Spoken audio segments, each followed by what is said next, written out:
우리 인간들은 아직 경험하지 못한 일을 두려워하는 경향이 있습니다. 그런 일을 생각할 때 떠오르는 것은 어릴 때 초등학생 때 주사를 맞기 위하여 체육관에서 줄을 서고 있을 때 그때 생각이 납니다. 그 몇 번씩 주사를 맞아봤는데도 불구하고 이제 뭐 1년에 뭐 한 번, 두 번밖에 안 맞는 주사이기 때문에 맞을 때 되면은 그때 이전의 경험을 다 잊어버리고 굉장히 그 공포에 휩싸인다거나 할까요? 굉장히 두려워하게 됩니다. 떨면서 줄 서서 기다리고 있으면은 먼저 주사를 맞은 친구들이 돌아옵니다. 돌아오면서 이제 아팠냐고 그렇게 물어보면은 전혀 안 아팠다고 그렇게 용맹한 그 좀 센 척하는 그런 친구들도 있고요. 그리고 굉장히 아팠다고 엄살 부리는 친구도 있고 어떤 애들은 반쯤 울먹이면서 돌아옵니다. 근데 그런 친구들의 반응들이 다 제각기 달라서 그 친구들의 의견들이 전혀 참고가 안 되고요.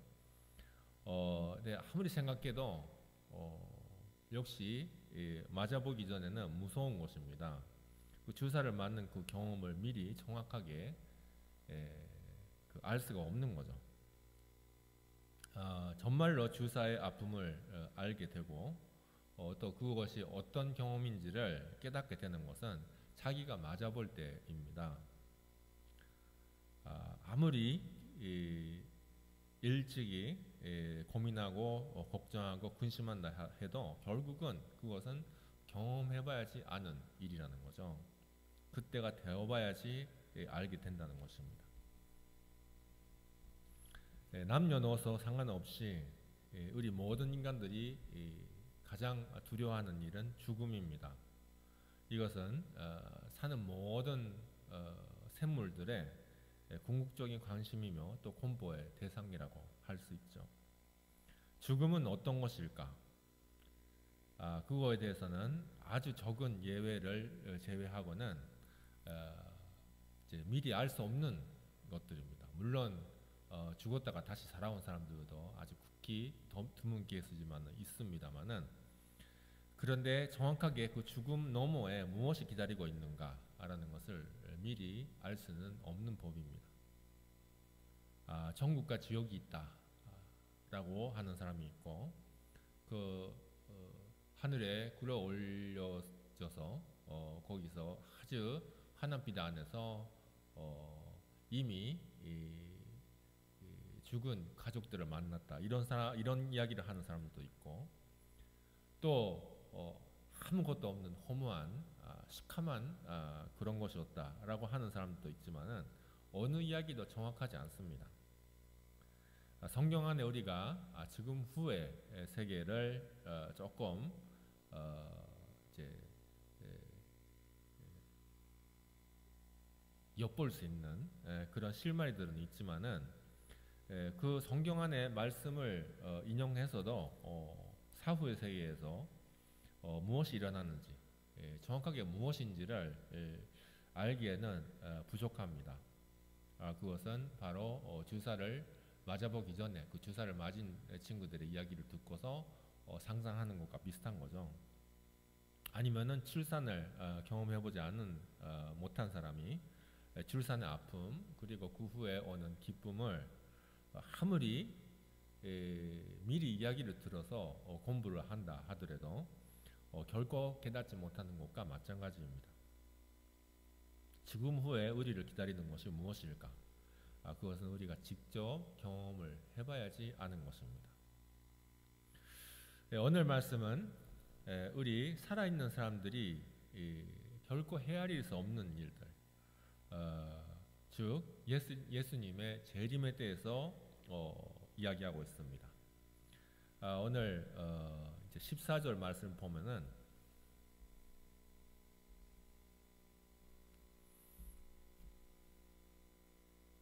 16절 말씀 보면 호령이 내려지고 천사의 소리와 하나님의 나팔 소리가 울려 퍼지면은 주 주께서 하늘에서 내려오시고 그러면은 이제 죽은 사람들이 먼저 부활하고 그리고 그 후에 살아있는 사람들이 공중으로 끌어올려지게 되고 그리고 주님을 만나고 그리고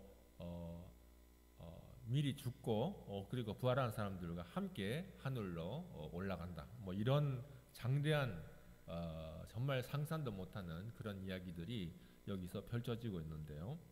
이 예언을 우리가 어떻게 이해를 해야 되는가라는 거죠. 그런데 이것을 가지고 어떻게 우리가 뭐 상상도 못하고 물론 머릿속에서 조금 그려볼 수는 있지만은 정확하게 그것이 무엇인지를 미리 예측할 수는 없는 것입니다. 우리에게는 이 사도 바울이 하나님께서 사도 바울에게 내려주신 그 계시를 따라서 이런 말씀을 남겼는데요.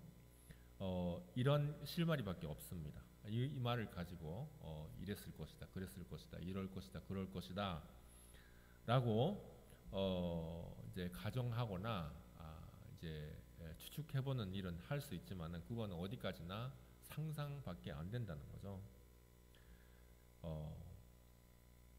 그것을 어떤 사람들은 마치 보고 온 것처럼 정확하게 뭐 이렇게 될 것이다 라는 이야기를 하는 그런 전도자 내지는 목사는 있지만은 그런 것들은 역시 우리가 믿을 만한 이야기는 아닌 것 같습니다. 정확하게 그 예수님의 재림 때에 무엇이 일어날 것인지는 우리가 알 수 없는 이야기지만은 그런데 사도 바울이 왜 이런 이야기를 이 데살로니가 교회의 신도들에게 말을 했어야 되는지 그 배경에 대해서는 어느 정도 알 수 있습니다. 데살로니가 교회 사람들은 굉장히 고민하고 있었어요. 어떻게 고민하고 있었는가? 이 편지가 쓰여진 50년대, 그러니까 1세기 그 주후 50년 경입니다. 50년대 전반.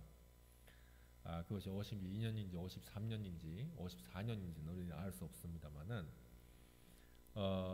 크리스찬들은 사도 바울을 비롯한 모든 신도들은 예수님의 재림은 곧 일어날 것이다 라고 생각하고 있었습니다.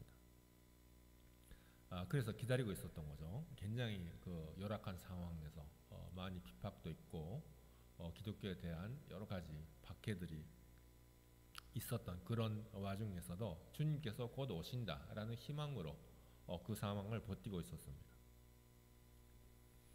그런데 기다리고 있는데 그 자기네들의 그 현재 자매들이 하나씩 둘씩 이렇게 돌아가게 되는 것입니다. 죽게 되는 것입니다. 어떤 사람은 늙어서, 어떤 사람은 병에 걸려서, 어떤 사람들은 순교를 당해서 떠나가게 되는데요. 근데 그 와중에서 남겨진 신도들은 이렇게 생각했습니다.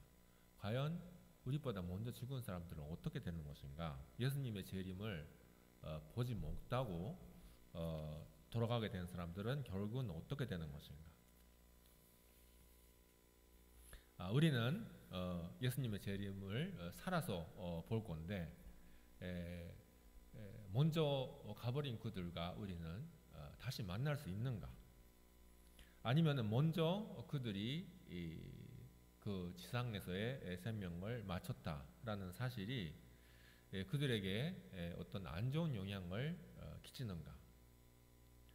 그런 고민을 제각기 하고 있었던 모양입니다. 그 고민에 대해서 바울이 대답한 것이 바로 이 오늘의 말씀이라고 하겠습니다.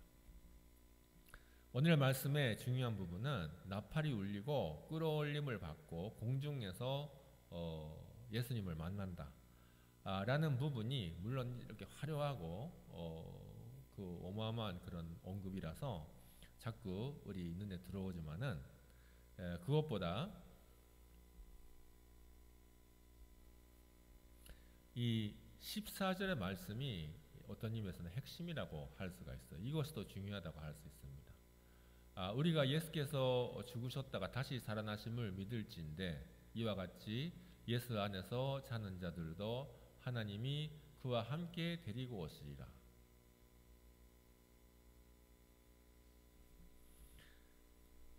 그러니까 예수님께서 재림하시기 전에 그들이 죽었다는 것에 의해서 불이익을 당하는 일은 없고, 또 살아있는 우리들이 그 먼저 간 그들보다 먼저 하나님을 만난다거나 더 이제 그 좋은 자리를 간다거나 이런 일은 있을 수가 없다는 것입니다.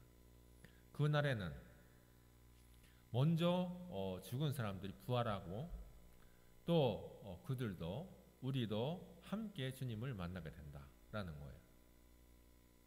그래서 먼저 죽은 사람들에 대해서 부활의 희망을 전혀 품지 않는 안 믿는 사람들처럼 슬퍼하지 말라, 한탄하지 말라라는 것이 그 내용입니다. 우리는 꼭 다시 만나게 되리라라는 거죠. 참 아쉽게도 당시 우리가 살아있을 때 예수님의 재림을 보리라라고 생각했었던 그들의 바람은 이루어지지 않고 사도 바울을 포함한 그들도 역시 다 잠들게 되었는데, 그렇다고 이 바울의 메시지가 이제 실 없는 소리가 되는 것은 아닙니다. 이 바울의 말씀은 지금도 살아있고 현재 지금 이 시점에서 예수님의 재림을 기다리고 있는 우리에게도 역시 유효한 메시지라고 하겠습니다. 그 핵심은 무엇인가? 죽음은 끝이 아니다. 그것은 하나의 통과되어야 할 구분에 불과하다라는 것입니다. 이미 죽은 사람들도 또 지금 살아있는 사람들도 예수님께서 다시 오실 그 날에는 예수님께서 부활하신 것과 똑같이 부활하고 다 같이 이 만남을 나눌 수가 있다라는 것입니다. 그리고 그 후에는 영원히 주님과 함께 있게 된다라는 것입니다. 그래서 우리 믿는 사람들에게 있어서 죽음의 저변에서 기다리고 있는 것은 공포가 아니고 두려움이 아니고 희망이다라는 것을 그 진실로 가리키고 있는 것입니다.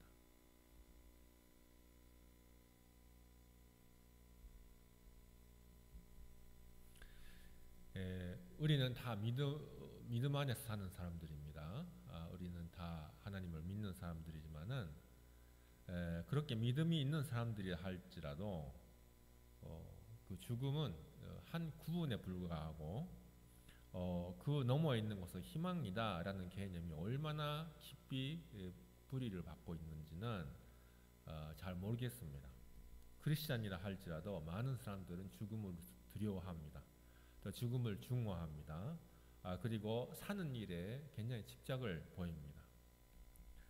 많은 크리스찬들이 오래 사는 일이 축복이고 또 병의 치유를 받는 것이 구원이고 또 사고나 병으로 짧은 수명을 마치는 것은 저주고 벌이다라고 생각하는 경향이 있습니다. 그래서 지금 이 코로나19라는 우리가 그전에는 전혀 알지 못했던 아직 그 치유 방법이 확실히 확립이 안 된, 또 경우에 따라서는 우리의 생명을 잃어버릴 가망이 있는 그런 병의 유행 안에서 우리는 어떻게든 살아보려고 굉장히 당황도 하고요, 피해도 보고 악한 힘을 다 씁니다.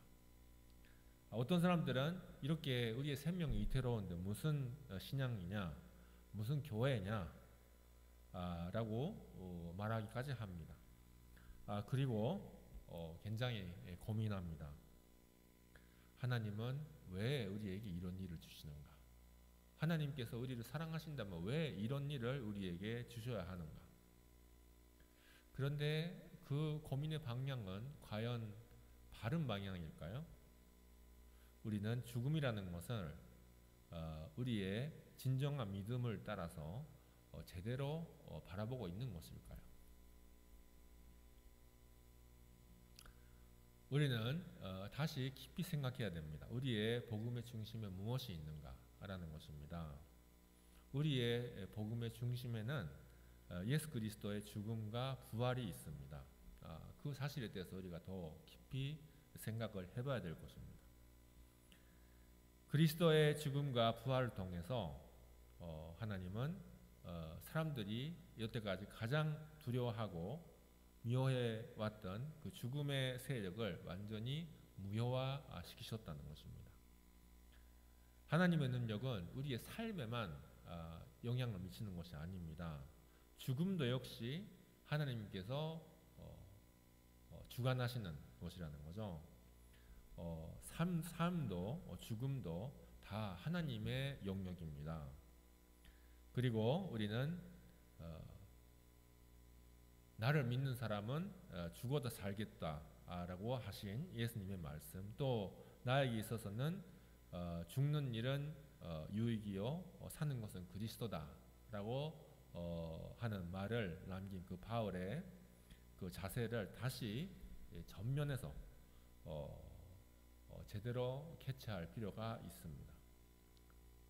우리는 다 이 지상에서의 삶은 마치게 되지만, 다 죽게 되지만 그 후에는 그 너머에는 부활의 희망이 있다라는 것이 그 핵심에 있는 거죠.